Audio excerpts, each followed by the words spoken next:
사만입니다. 더 시점입니다. 어제 장은 3대 지수 모두 장 초반에 상당히 큰 상승을 보이다가 장 막판으로 갈수록 상승분을 모두 반납한 채로 마무리. 반도체도 상승분을 반납한 채로 마무리. 현재 증시의 테마는 바로 셧다운이죠. 트럼프 의회 회동 결렬 셧다운이 D-1로 다가왔습니다. 한마디로 이제 하루 동안 예산 합의가 통과되지 않을 시에 미국 정부는 그리고 관공서들은 셧다운에 들어가는 것이죠. 폴리마켓은 셧다운 가능성을 현재 기준 83%로 예측하고 있다. 자기가 돈을 걸고 베팅하는 이 폴리마켓이 굉장히 좀 정확합니다. 지난 트럼프의 대선 결과도 폴리마켓이 맞췄고요. 그러니까 자기 돈을 걸고 셧다운이 될까 말까를 예측하는 건데 당연히 될 것 같으니까 이렇게 많이 예측했겠지. 그런데 우리가 이 셧다운을 과연 그렇게 미치도록 걱정할 필요가 있겠느냐. 한 가지 조금 걱정스러운 것은 저도 마찬가지고 셧다운을 걱정하는 사람들이 많이 없다는 거. 그게 조금 걱정입니다. 그런데 셧다운을 하게 되면은 미국 정부는 엄청나게 천문학적인 금액을 손해를 보게 됩니다. 이렇게 손해를 보게 됩니다. 그러면은 그 손해를 만회하기 위해서 셧다운이 만약에 된다고 가정했을 시 만회하기 위해서 또 올리지 않겠느냐. 뭐 이렇게 생각하면 돼요. 아주 간단하죠. 내리면은 다시 오르고 오르면은 다시 내리고 내리면 다시 오르고 오르면 다시 내리고 뭐 이렇게 가는 거예요. 25년은 연말에 버블장까지 이렇게 가게 된다. 그러면은 우리는 저점은 알 수가 없으니까 저점 어딘가 에서부터 분할매수 뭐 이렇게 하는 거야. 이게 주식입니다, 여러분. 셧다운이 된다. 도망가자. 도망가고 손절. 이제는 안정적이야. 이제 가겠다. 매수 그리고 또 무언가 무슨 악재가 있어. 손절. 이제는 또 가는 거야. 매수 손절. 매수 손절. 이렇게 하면 안 된다. 인간의 본능을 반대로 해야만 이 주식시장에서 돈을 벌 수가 있습니다. 셧다운으로 주식이 급락하면은 그것은 기회다. 올 테면 와라. 맘대로 해보든가. 공포지수는 52. 공포지수가 이게 다시 그리드로 가야 되는데 다시금 이제 뉴트럴로 자리를 잡은 것 같습니다. 푸드앤콜옵션은 0.63. 아직도 뭐 낮은 수준이긴 하나 이제는 알겠죠? 0.60 밑에서는 반드시 보유 주식을 분할 매도해야 한다. 요 기회는 그렇게 쉽사리 찾아오는 기회가 아니었다. US100 나스닥 지수입니다. 여전히 상승의 채널 안에 있고 어제의 약간의 상승으로 다시 한번 21선 4시간 봉의 이평선 위로 올라와 준 상태 그리고서 5일선을 약간 이탈했기 때문에 현재 다시 경계해야 되는 상황이 왔지만 현재 기준으로 2평까지는 0.3% 안드로메다 라인까지는 0.6% 정도 남았습니다. 적절한 매수 타점은 다시 한번 이 메인 상승의 채널 안으로 들어왔을 때다. 현재 이런 구간에서는 명확하게 과열이기 때문에 주식을 적극적으로 줍줍할 상황은 아니다. 물론 보유 물량은 계속적으로 가져가고 개별 종목에서 너무 과열로 떨어지거나 완벽한 상승 추세로 가는 도중의 종목은 단기 매매로 해볼 필요는 있는 것이죠. TQ 뭐 크게 이상은 없는 상황. 다시 $100 위로 올라와 주었습니다. 괜찮은 상황. 엔비디아 어제 다시 신고가 라인을 터치했었으나 아쉽게도 살짝 내려오면서 마무리. 엔비디아의 4시간 봉을 봤을 시 박스권을 만들고 있는 것 같습니다. 계속적으로 박스권에서 횡보 중입니다. 그러면은 현실적으로 우리가 할 수 있는 것은 박스권 하단 4시간 봉의 2평 $176에서 다시금 단기 물량 여기서 이제 뭐 홀딩하는 물량 말고 단기로 박스권 상단까지 공략하는 단기 매매 정도는 해볼 수가 있겠다. 적절하게 홀딩하는 물량을 담아야 할 때는 크게 내리는 $160 후반 정도에서 홀딩하는 물량은 담을 수 있겠다. 반도체 다시 한번 상승의 느낌을 보여주고 있으면서 계속된 상승 그리고 오랜 기간 횡보 다시 한번 상승의 채널을 한번 작도해봤습니다. 4시간 봉으로 넘어와서 오늘의 지지선은 268 상승의 채널 하단선 그리고 속슬은 33.4를 좀 지켜줘야 되지 않겠느냐. 속슬이 현재 엔비디아와 함께 나스닥의 대장이다. 테슬라는 이제 나스닥의 말썽꾸러기. 슬픈 이름. 물론 지금 상당히 많이 상승해 있긴 하지만 뭐 구글이나 마소, 엔비디아, 메타 이러한 종목에 비해서는 25년 상승률로 봤을 때는 9%밖에 안 올랐어요. 25년을 테슬라와 함께한 사람들은 상당한 기회비용을 상실한 것이죠. 그렇기 때문에 테슬라는 전고점 4885 너냐? 전고점을 뭐 10월달이 아니더라도 11월달에는 넘겨줘야 된다고 보고 있습니다. 개인적으로는 넘길 것 같아요. 그렇기 때문에 테슬라를 계속적으로 홀딩하고 있고 어제 상당히 좋았으나 역시나 저항선을 딱 터치하고 내려오는 모습 4시간 봉을 봤을 시 지지선은 계속적으로 올라가고 있고 저항선도 미세하게 올라가고 있다. 여기서 다시 한번 삼각수렴을 이렇게 만드는 것이 아니냐. 만들고 결국에는 이 끄트머리까지 시간을 질질 끌다가 이 끄트머리가 이제 10월 말이거든요. 10월 말에 어나더 레벨로 올라가는 흐름이 아니겠느냐. 다시 한번 하겠습니다. 테슬라는 긴 조정을 끝내고 1파 상승,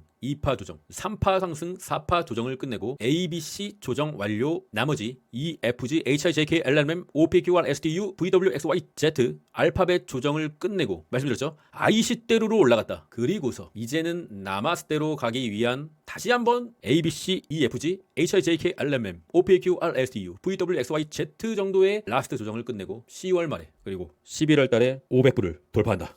그리고 이제 테슬라와 좀 비슷한 느낌인 아마존이 있어요. 아마존도 사실상 그렇게 좋지 못한 퍼포먼스예요. 현재 일봉의 추세 자체는 별로 좋지가 않지만 4시간 봉의 추세 자체도 별로 좋지도 않네요. 전체적으로 좀 좋지가 않아요. 아마존이. 하지만 아마존도 25년 2월에 전고점까지는 마이너스 8% 정도의 격차가 있다. 결국엔 아마존도 신고가를 연말에 돌파한다고 하면 현재 매수를 한다고 하면은 약 8% 정도의 먹을거리는 있다고 보고 있으며 적절한 매수 시점은 이 파란색 선 200일선 부근에서 우리가 다시 좀 내려오면은 아마존도 포트에 포함시킬 필요는 있겠다. 후드. 가슴이 아프네요. 후드. 매도를 했는데 끝없이 가는 후드. 그러니까 대장은 팔면 안 돼요, 여러분. 대장은 팔면 안 된다. 팔란티어도 나름대로 괜찮은 퍼포먼스. 대장은 팔면 안 된다. 아이온큐 말씀드렸죠. 아이온큐 숏을 좀 잡아봐야 될 때는 계속적으로 올라가는 타이밍이 아니라 5일선을 이탈할 때 아이온큐 숏 보유자분들을 축하드리고요. 서클입니다. 서클 같은 경우는 어제 멤버십방에서 약간의 익절을 했는데 다시금 좀 내려주면은 오늘자 기준으로는 한 131불 정도에서 한번 재공략이 가능하다. 왜냐? 2평이 올라오다가 꺾였지만 다시 한번 캔들이 2평을 돌파했고 2평을 돌리려는 흐름이 나온다고 하면 그 2평에서 사야 됩니다. 그리고 주말 영상에서 소개드린 구독자방에서 핫한 종목인 타이레놀 관련주 캔뷰의 주봉은 주봉 하단 볼린저 밴드 둥둥 단기적인 데드캣 바운스는 올 수가 있겠다. 그리고 비트마인 한번 보겠습니다. 비트마인의 4시간 봉이고요. 비트마인도 계속 상승을 하다가 코인장의 조정과 함께 무너졌다가 약간의 반등을 보이고 있습니다. 그렇다고 하면은 중앙 2평을 돌리려는 흐름, 이런 흐름을 예상하고 50불 초반에서 공략을 해볼 수가 있겠다. 목표가는 한 57불, 56불 정도로 잡아보는 이 볼린저 밴드 상단까지 여기서 일단 4시간 봉에서 일목균형표 안에 갇혔기 때문에 여기를 이탈하게 되면은 다시 한번 추세 하단 라인까지 밀리게 되겠지만 일단 그 물에 갇혔기 때문에 여기서 좀 지지부진하게 시간을 끌다가 다시 한번 일목균형표 구름대 상단까지는 갈 수 있는 좋은 흐름을 기대하고 근데 여기 뚫으면은 또 날아가겠죠. 그러나 뚫기는 조금 쉽지 않은 게 뚫으려면은 이더리움이 완전 날아가야 돼요. 그래야 호들갑스러운 비트마인이 뚫을 수가 있다. 그 전까지는 단기 매매, 이런 단기 매매를만 하는 거죠. 코인의 공포 지수는 이제 중립, 테더의 도미넌스입니다. 테더가 드디어 이 상승의 채널 하단을 약간 좀 이탈했습니다. 현재 다시 리테스트 작업 중인데 리테스트 맞고 떨어지면은 코인도 단기적인 반등이 올 수가 있겠다. 이미 단기적인 반등은 여기서부터 오긴 왔었죠. 그러나 비트코인만 올랐어요. 이더리움은 살짝 오르고요. 알트코인들은 더 떨어졌다. 현재 코인의 상황은 비트코인, 이더리움 쪽으로 약간의 자금이 다시 들어오고 있는 흐름인 것 같습니다. 비트코인은 말씀드렸잖아요. 비트코인은 이 하방의 채널을 옆으로라도 좀 이탈할 때 그때 오르고 계속 여기 있으면은 끝없이 내릴 수 있기 때문에 조심해야 된다. 현재 말씀드린 대로 이탈하자마자 상승이 나오고 21선까지 약간 터치하는 모습. 일단 121선을 다시 넘겨준 것은 긍정적이라고 보고 있어요. 그리고 이제 게더리움은 다행인 것은 진짜 여기 시즌 종료의 채널까지 이탈하면은 정말 끝난 거였는데 게더리움을 던져버리려고 그랬어요. 그런데 다행히 시즌 종료의 하단선은 지켜줬다. 그러나 여전히 역배열에 있는 상황. 다시 한번 저항은 이 파란색 메인 상승의 채널 오늘자 기준으로는 4,300달러가 되지 않겠느냐. 저항이 있어요. 여기 21선 저항. 21선이 내려오고 있고 지지부진하게 계속 저항을 받지 않겠느냐. 뭔가 트리거가 있으면 21선을 돌파하고 다시 한번 갈 수가 있겠죠. 개인적으로는 이더리움보다 솔라나가 차트가 더 좋은 것 같아요. 솔라나 같은 경우는 메인 상승의 채널 상단, 하단 이탈도 안 했어요. 계속 맞고 떨어지고 지지를 받고 다시 한번 올라가고 있는데 여기서 이제 고점을 넘겨주면 좋은데 고점을 넘겨주지 못하고 맞고 떨어지면은 이거는 여기서 좀 이탈을 하지 않을까 생각하고 있습니다. 여기서 좀 다시 한번 고점을 못 넘기더라도 어느 정도까지는 좀 가져야 된다. 이 빨간색 선까지는 요번에 횡보를 하더라도 가져야 된다. 리플 같은 경우는 상당히 재미없는 종목의 대표 주자죠. 한국인이 가장 좋아하는 리플. 일단은 5일 연속 상승을 해주고는 있습니다. 시간이 많이 걸려요. 얘는 시간이 상당히 많이 걸린다.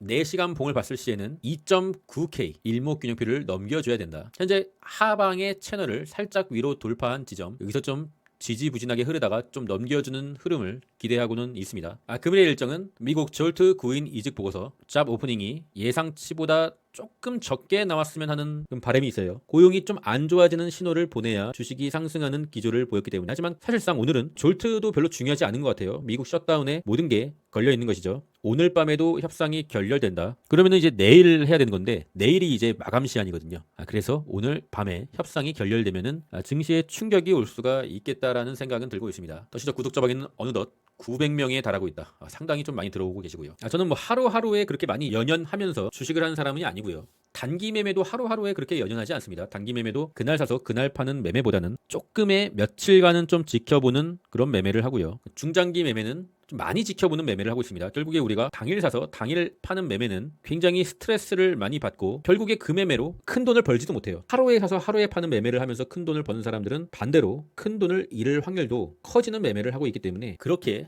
좋은 매매법이라고는 볼 수가 없습니다. 결국에는 조금 오래 보고 버텼기 때문에 현재 제 보유 종목들은 웬만한 종목들은 다 레버리지 같은 경우는 당연히 100% 이상의 수익률을 거두고 있고 다른 멤버십 회원님들도 다 그 정도 될 거예요. 그리고 뭐 최근에 뭐 단기 매매 깔짝깔짝 하는 거는 뭐 깔짝깔짝 먹고 매매를 종료하기도 하지만 결국에 지수 상품 레버리지 물량들은 다 100% 이상의 수익률로 버티고 있다. 잠자는 동안에도 돈이 들어오는 방법을 찾지 못한다면 당신 죽을 때까지 일을 해야만 할 것이다. 워렌 버핏. 그럼 전 끝까지 하겠습니다. 이상입니다.